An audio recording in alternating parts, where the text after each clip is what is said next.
نئے سال کا آنا در حقیقت ہماری زندگیوں میں سے ایک سال کا گزر جانا ہے. حقیقت میں ہماری زندگی کا کیا ہو چکا ہے؟ ایک سال گزر چکا ہے. ہماری زندگی کا ایک سال کم ہو گیا ہے.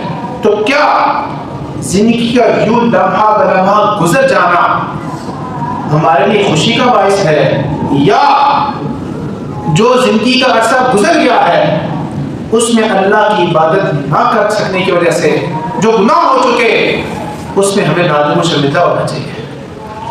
تو ہونا یہ چاہیے کہ جو سال گزر گیا ہمیں اس رات اپنا محاسبہ کرنا چاہیے، دیکھنا چاہیے کہ ہم نے گزرے سال میں کیا کھویا اور کیا پایا. کیا ہم اللہ کو راضی کر پائے؟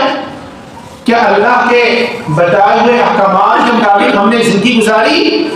کیا رسول اللہ صلی اللہ علیہ وسلم کی سنت سیرت پر ہم نے عمل کیا؟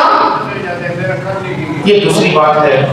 پھر وہ عمل، اللہ تعالیٰ کی نعمتوں میں سے ایک بہت بڑی نعمت ہماری عقل میں ہے، عقل سلیم، اور ایسے کام کرنا جس کی وجہ سے ہماری عقل پہ فرق آئے، وہ کام کرنا بھی شرعی طور پر ہمارے لیے جائز نہیں ہے. اور اس رات ایسے معاملات، ایسے عمل کیے جاتے ہیں جس کی وجہ سے ہماری عقل میں فرق پڑتا ہے.